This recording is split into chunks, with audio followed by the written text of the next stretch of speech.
Thanks for the intro. I'm glad you like it. Yeah. Hi, everybody. I hope you're all full of energy here. So my name is Ante. I'm a senior VP of product development in Outfit7. We make mobile games, and I will continue kind of the talk about product validation. I think Tom covered very nicely a lot of things that now I can skip. I don't have enough time either way. This is a big topic. There's no way I can do it in 20 minutes or less. So I'm going to open up some concepts and things and something to think about. And then if you're really interested to know more, we can talk later in that room or during coffee or whatever, right? When I joined the company around 11 years ago, I joined as a data scientist. And sometimes, among other things that I was doing, somebody would come to me and ask, should we continue working on this project or should we stop it? And then my job was to try to use whatever, information, data, statistics, methodology, doesn't matter what, to try to support that business decision. And then later, as my career progressed, I became the one worrying about getting an answer for this question. So in one way or the other, for the last 11 years, I was dealing with kind of finding the best objective way to try to answer this. Now, why is answering this question so important? Because in reality, when you try to do a product, chances of you being successful are actually pretty slim. And if you want to increase your chances of success, you need to try multiple fronts. So one way, if you can afford it, is you have multiple teams working on multiple ideas at once. And if you can't, but also if you can, another important thing is to fail fast so that you can stop working on something that doesn't make sense and put your efforts in something that does, so that in the end you come to some success. So what this question is, it's not just, you randomly choosing, does it make sense? I don't know, I don't care. You're trying to predict, in essence, the value that this product is going to generate. And then, by the way, the value can be revenue, profit. Value can also be some kind of strategic value, depending on what you're doing. And you're comparing that with the cost. And the cost is money that you need to invest. The cost is opportunity cost of you dealing with this instead of something else. And to be honest, also your life energy. Do you want to deal with this product or go golfing or whatever you want to do, right? So you're predicting the value, comparing it with some cost, and then making a decision, is this worth my time and this cost and all of these efforts? And you don't do this once. And Tom, I think, had a very nice, some ideas about this. You don't do this once, you do that continuously, and you are constantly trying to explore new ways. How can you, improve that prediction of the value and prediction of the cost, and you kind of reassure yourself of this decision, do you move forward or not? So to summarize what this validation in our case is, you're trying to predict the value the project is going to generate, comparing it with the costs to make a decision, is it still worth moving forward with this? You use all different type of approaches to do that continuously, and you do all of that to increase your chances of success. This is basically what this whole thing is about. Now, I'm going to show you in our process of creating a game, how do we do this in different ways, in different stages, and also I'm going to skip some. For example, Tom was mentioning very nicely how you can test selling a product when there is no product yet. So I'm going to skip those kind of selling things. I'm going to more talk about validating, are users going to enjoy it and how much value is going to come from that part. Before I go into that, there are two important concepts that I need to introduce that you are aware of. It's going to sound very common sensey and like whatever, but if you take anything from this presentation, take these two things. Those are two things that are going to mess with you making these decisions in any kind of methodology and things that you are going to be doing.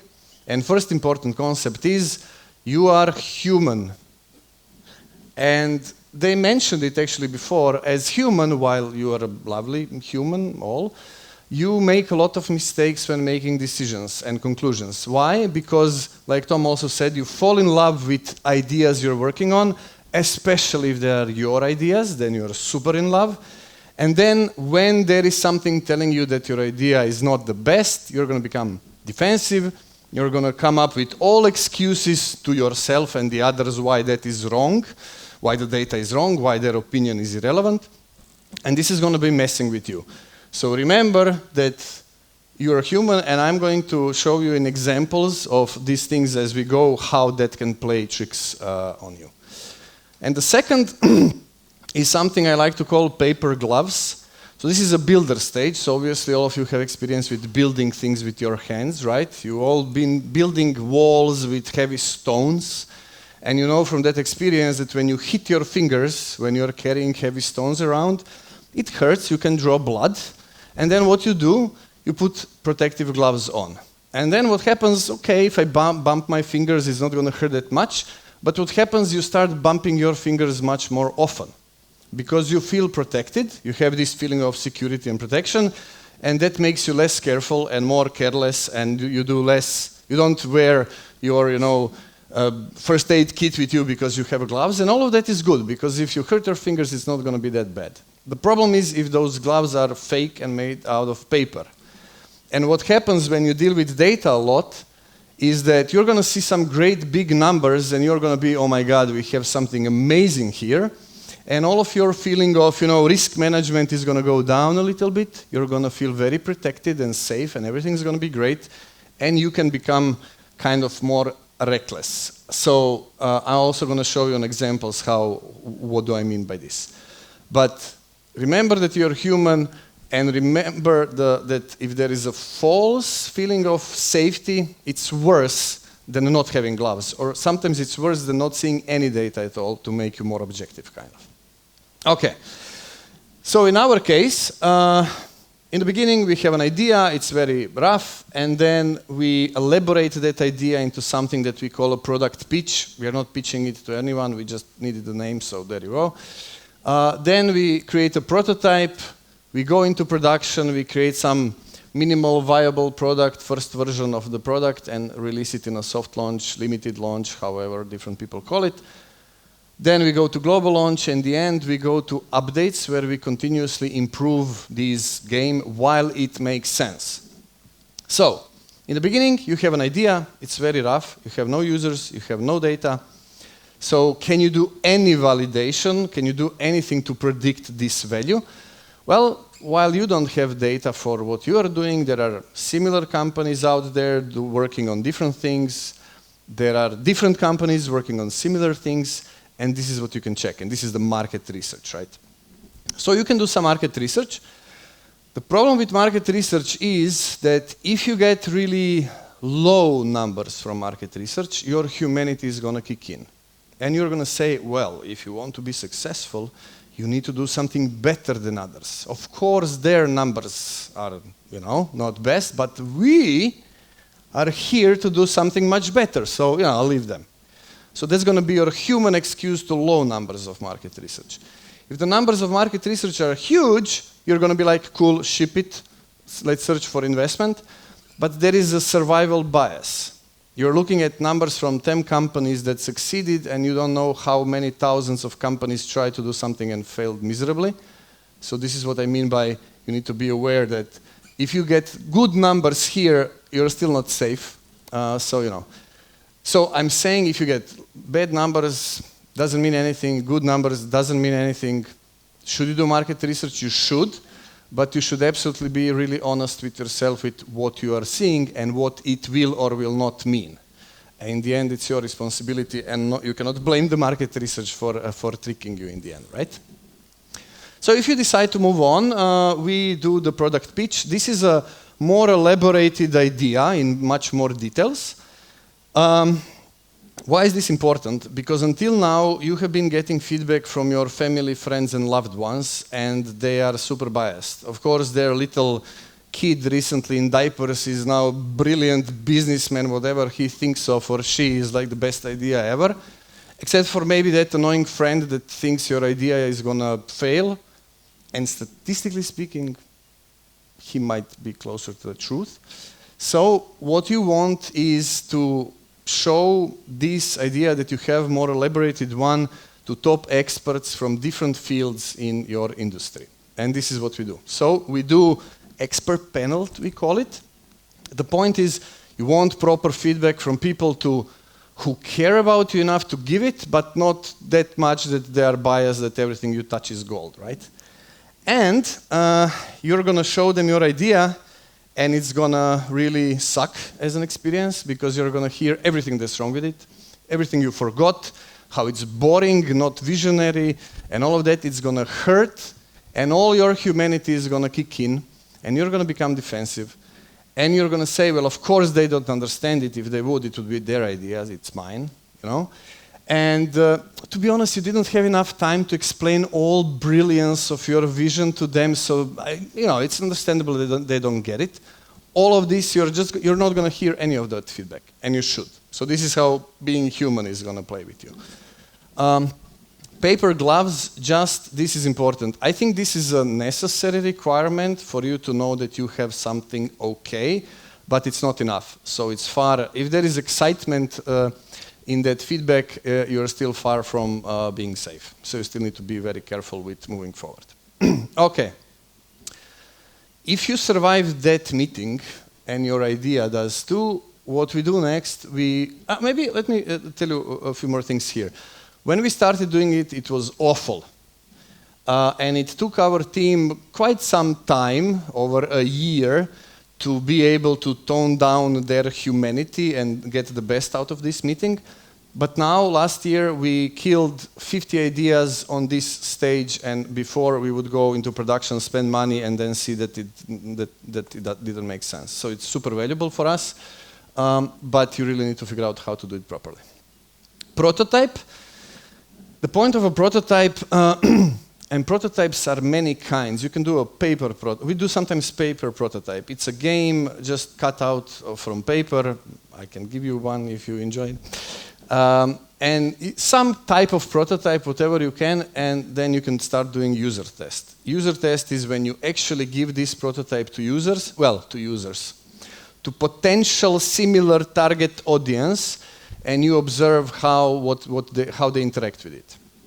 Now, the problem with user tests is, first, it's not really science. Sample size is small. You have 10 people that you invite to your office. You don't have thousands, but okay. The other bigger problem is it's done in a laboratory setting. Because where do people play mobile games usually? Commutes and toilets. Right? So the natural habitat of you playing a game is you are being bored, sitting on a toilet, you read your shampoo bottles, you're playing a game that you like. And that's very different than you're in a room with 10 different people and 5 of them are looking under your fingers and asking you questions. What do you think about this? What do you think about that? So you don't really get out of this some real, this is exactly how it's going to work in natural habitat. But it's really great for testing if something is understandable, if something is usable, and it gives you good smoke signals. There could be something in those comments that maybe we can check later, with real data then later.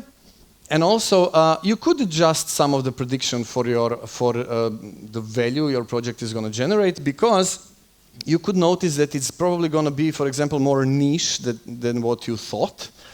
And then you can adjust your daily active users and acquisition costs and all of that, and maybe that changes your opinion whether dealing with this product is still worth it. By the way, I told you some very good excuses for you being a human. If you do a user test, if they say that your product sucks, you can tell them you're a small sample size and you're not in your natural habitat, dismiss it and move on, and good luck. Okay. If we go forward, we go into production, we create minimal viable product. It's actually a product, it's finished, it's polished. Not all the content is in there yet, but we can release it. And then we do this soft launch. So this is basically, you can do it in different ways.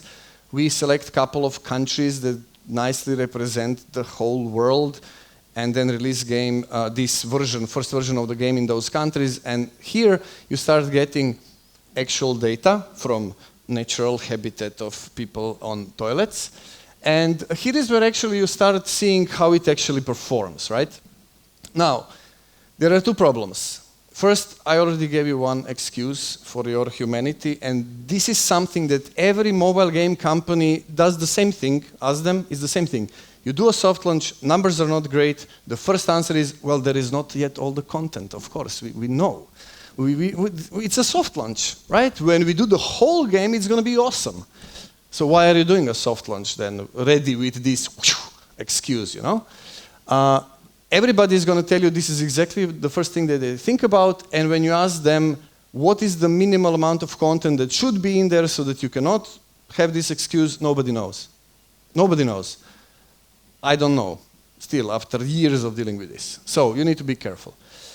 Paper gloves, what can happen is you don't want to be in soft launch for 10.5 years because of the opportunity cost. So you're in a soft launch short period of time. It can happen, well, it happens that some type of products in short term have awesome metrics and then quickly people lose interest in them. Especially all the super modern technologies that are then sound super exciting, but they're actually just gimmicks. You get this thing, put it on your head, you are like the best time ever for a day, and then you never use it again because it, you don't. So you need to be careful with paper gloves here. What you are seeing in a short period of time could drastically change in a long period of time, especially if you're doing a free-to-play game that you depend on repeated purchases or whatever you're doing, right? Okay. And then you go to, maybe just this. There are industry standard metrics that people are going to tell you, retention, engagement, average revenue per daily active user, revenue.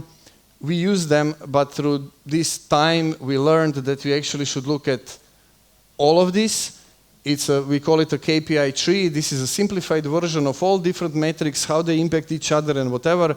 And this is what you need to figure out for your business, your type of product, your type of users, what this looks like, because I don't care if my game has retention of 10% if all of those 10% of people pay $500,000 for our product. I don't care about retention, right? The point is you can build your success business case in many different ways through this than engagement, retention, and I don't know what. So you need to understand this part well.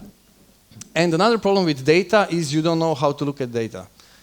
I'm biased because I'm a data scientist and some of you are not, but you, trust me, don't know. And a job of an analytic person starts when there is a plot. It doesn't end when there is a plot. So if you think you're going to get a tool that shows you a line and based on that you're going to make your decisions, be careful because you also need to interpret data properly to not, be falsely kind of safe. And then you go to global launch and you have results, and if the results are bad, it's too late. You should have killed it before, you didn't, sorry, this is where we came up. But this is when you know what's happening.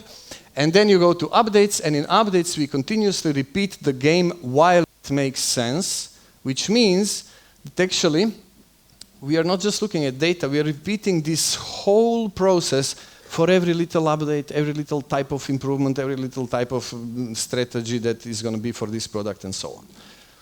Okay.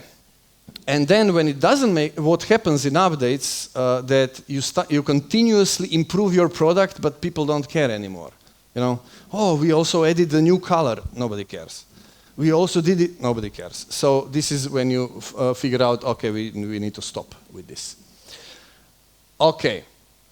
So this is what I meant kind of with continuously using different methods. You want to do it as soon as possible in whatever way possible, any data possible, whilst being super careful. And also in practice, it looks more like this. You're repeating these things. If you can afford, you're repeating. You do many user tests, many data, many A/B tests. Tom was saying about it. Test, selling it, test, whatever you can. But beware that you're a human and beware of this false sense of protection that I call paper gloves. Okay.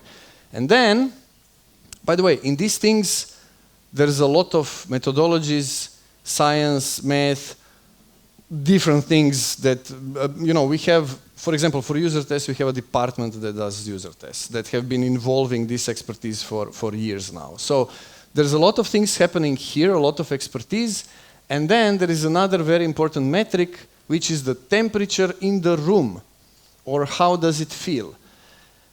And we found that this is a really important metric that has really good kind of correlation with success.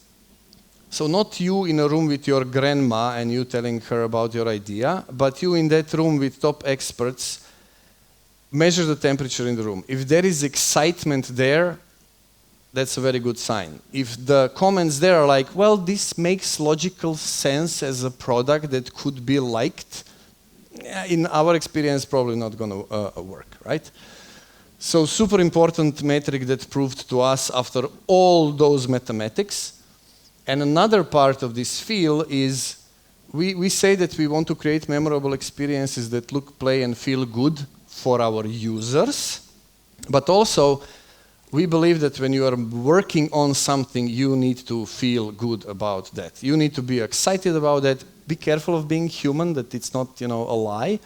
But you need to be excited about what you're working in, and you need to like it. And if you don't, in our experience, it never ends up well. So this is another thing why it needs to feel good also for you. Sorry, I'm over time. Thank you. That's it. No worries. Sometimes our time is good. It's good to be remembered from time to time that we're humans. So tell us, Ante, you said that the entire validation process is somewhere on the crossroads between data and mathematics and metrics and gut feeling. So in percentage, how much data and how much gut feeling for you in your case? For me, this changes yearly. Mm-hmm. So when I joined the company, I was like, we don't know anything. And now with all of these superpowers, we are going to know everything. Mm-hmm. And then quickly, I thought we know everything. And then the more we went forward, that knowing fell to maybe we know 20% of what is happening in this industry. And I don't think that anybody in this mobile game industry really knows more than 20%. It's mystery. And then, things like this, temperature in the room, gut feeling perspective sometimes really surprises you when you think you tried all the tests, A/B tests, gazillion this and that, new methodologies, whatever, and then you stop and think and you see that actually when you didn't feel it, when the experts were like, meh, cool, it didn't work out. So I can tell you now, I would say 60 gut feeling, 40 data and science, but ask me next week, it's probably going to be other way around, or I don't know. Will do. I'll text you. You next week. Perfect. Thank you, Ante, very much. I think Ante deserved